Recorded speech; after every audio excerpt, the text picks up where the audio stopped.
Hi, my name's Rob Scott from CX Today, bringing you the latest news and conversation from the customer experience technology space. So today I'm joined by Thomas Rudseth, who's the CTO at Puzzle, and we're going to be discussing why video in the contact center is the next customer experience game changer. So welcome, Thomas. Thanks, Rob. That's great to be on board on your show. I'm Thomas, and my responsibility within Puzzle is to run the product and technology organization. So Puzzle is a cloud-based contact center solution that provides a range of omni-channel capabilities, and including that obviously video. So we're keen to talk about that today. Fantastic. Thanks for that, Thomas. And video is huge right now, and in the wider work from home and hybrid landscape that we're talking about all the time, it seems at the moment. My first question to you is has video found its way, into the contact center yet? I would say it's emerging. If you look back in time, video has been around now for quite some time. In a lot of different capacities. If I think back on my career, I started off in research many years ago, and people were then playing around on video over ISDN, narrowband connections and stuff like that. But they were already at that point in time, even with the limited technical capabilities, there were telemedicine and other quite cool use cases that were giving some value.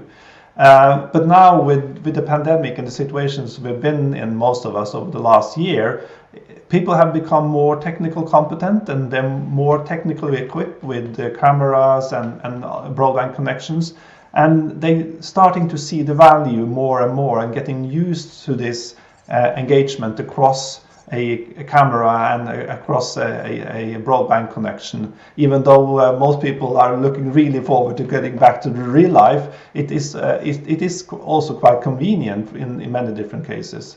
So I think it's definitely been a big change for the industry to get to where we are now, and we're seeing also buying behavior change with the pandemic and everything. We've been forced into buying stuff offline, even people that weren't used to doing that, and that will also influence the way brands do customer service interactions. So we see a lot of inquiries around this, and there's a lot of interest in doing this, and I think also a lot of businesses, including the contact center, is testing this out through more traditional Teams and Zoom-like platforms, doing that for a small portion of the team, for instance in a sales engagement and things like that. So there is absolutely some emerging trends in that, and then you of course have some larger brands that have gone pretty wide with this. But in general, I think the general contact center environment are pretty early in the adoption still. Great. So it seems like there's a huge appetite, for video generally out there right now, but so it's finding its way into the contact center. So talk me through how you enable video in the contact center, and what are the big benefits? Yeah, I think it's all about the use case, right? And I think if you look back in time and see how contact center have looked at video, it's been some skepticism, right? You don't necessarily want to show off the cubicles of your employees, or even now these days to see the home turf of your employees and have no control of what's going to happen in the background and stuff like that. So the notion of kind of showing your employees off to their consumer is not really brought a big value, and more of a risk. But I think you have to kind of bring your mind a little bit beyond that. Obviously, there are situations where you want to engage directly with the consumer with a face-to-face conversation. It could be valuable sales interactions if you in a kind of retail set situation, if you want to sell the kitchen furniture and you want to show off and explain and have a valuable conversation with the consumer in the other end, and you want maybe even for the consumer to show around in the kitchen how it's looking now and how this can fit in and all of that, and that kind of conversation can absolutely be valuable on with a video footage both ways. But I think, to be honest, that the more relevant case for this is to see how it can apply for specific verticals and even more specific use cases, where you have, for instance, an insurance claim thing where there's not necessarily to show the contact center agent or the advisor to the consumer, but it's rather the consumer to show their face, or even better, the situation they're in. So if you had a car accident, you might want to show how you crashed the car, or how someone else crashed your car. And if you are renting a car, you might have a situation where you want to show, as you probably have done if you have tried some of the rental free self-service rental services already. You took a lot of pictures of the car before you started driving. You could actually automate that even better by taking a video footage of the entire car and transfer that to either a rep or directly into an automated repository. So there are those specific use cases which I think will evolve even more going forward. Yeah, that's good, isn't it? And in terms of those use cases, that's just, can you expand on, some more for me in terms of kind of where you're likely to see video being used the most at the moment? Yeah, I think coming a little bit back to the face-to-face conversation, I mean, we have examples as well, which goes a little bit on the sidetrack of the video, but let's start with the digital interaction that typically happens when someone is going to buy something. So it could be retail, but it could also be other services, including B2C or B2B, where you typically, and we know this for fact from Google and other stats, that consumers and buyers are going online first, even though they want to contact the business afterwards. They go online first, right? And then you are already interacting with a web experience, and then to kind of swap from that experience and move over to a phone or a similar and another device just to perform that voice interaction might not be natural. Maybe it's more natural to engage then over and using your device that you have in front of you, and which is typically the computer, and utilizing that to be able to interact with a customer service representative or a salesperson. So I think in general, those use cases where you have some sort of value-based sale or value-based advisory line is something that will be more and more popular. And the finance industry is typically something where that is applicable, and the legal advice is another one where you want to maybe help not only getting the advice, but you might also screen share and do co-browsing, where you want to be able to advise and help out to complete a form. We see also this quite a lot among governmental organizations that want not necessarily to run video, but they want to help the public to be able to use digitalized services, like, for instance, filling out form. I mean, unemployment and temporarily unemployment, which we have these days, unfortunately, is something that maybe requires you to go online and fill out forms. And rather than having then a long queue at the contact center, you might want to offer some kind of screen sharing, co-browsing capability, so that they can complete that online assessment and online form in their own, without any direct assistance from anyone on a voice call. So those are some of the areas.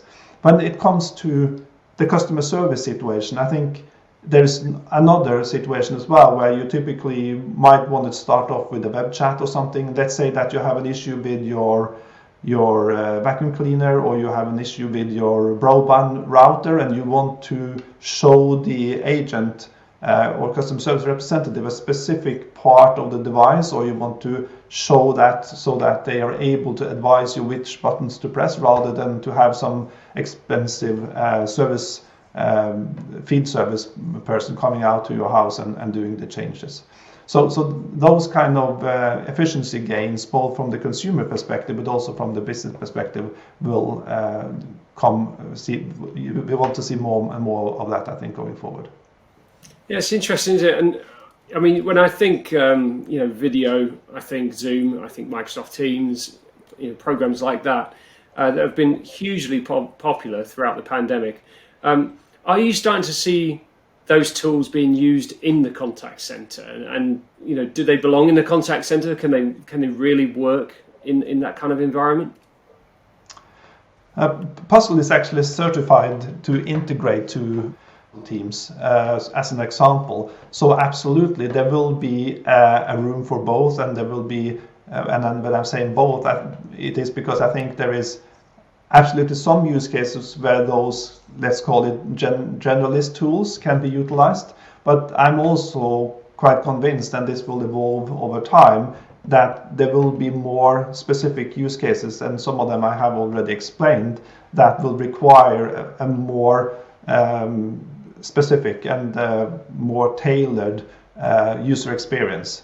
The other dimension is not to forget is obviously that when a Teams or a Zoom call is initiated, then you will lose, if you don't integrate to the contact center, you will lose track of agent time, and you will an allocation and status. You will also not be able to track your KPIs in terms of your customer service levels and so forth. And then you have not to forget about compliance, which is for many businesses is a big issue, and different geographies have different requirements when it comes to what you can actually do also on video.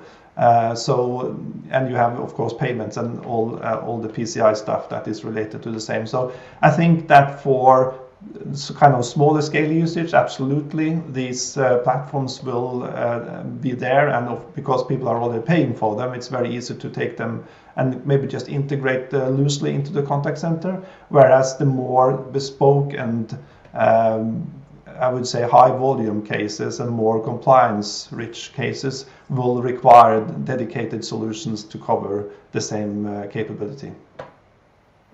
That's great. Some really good points there as well. In terms of how this is going to play out over the next 2 to 3 years, are we going to see, video being a new channel in the kind of contact center stack, or do you even think it could replace voice over time? I think voice has the advantage. It's been there for so long, right? And it's convenient for mobile and any device and so forth. So I don't think it will go down, or it will go down, but it won't be going away. It's a little bit like with web chat, right? We're seeing web chat growing very rapidly, but the decline in voice is far from the same. So it's to some extent increasing the number of interactions because you are getting better availability of the channels that you are offering to your customers.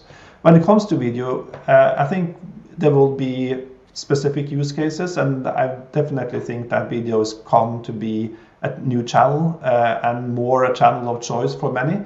But I think it will be more industry specific and more use case specific than what we typically formally have thought of. Because, as I said initially, when in kind of contact centers we started using video, it was more for the personal kind of direct dialogue. I think it's much more likely to develop into more bespoke specific applications, even maybe integrated into different business applications, where not only the footage itself but the recording of it, and maybe even with some AI applied on top of it, will be a more common use case, and that the kind of voice conversation one-to-one will be replaced by video without any modifications is not that likely.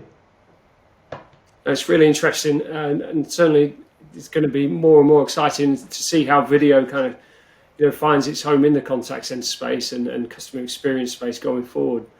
But Absolutely. For now, Thomas, that's it for today. It's been great speaking to you. Thank you so much for joining me. Thanks a lot. Great speaking to you, Rob. And that's it from us. If you've enjoyed today's session, please subscribe to CX Today News and give this video a quick share on social, as it's always appreciated. And if you're a CX fan and want to be part of the conversation, you can join us using the CX News hashtag on LinkedIn, Twitter and Facebook, and our social links are in the description. So I'm Rob Scott from CX Today. Thanks for watching.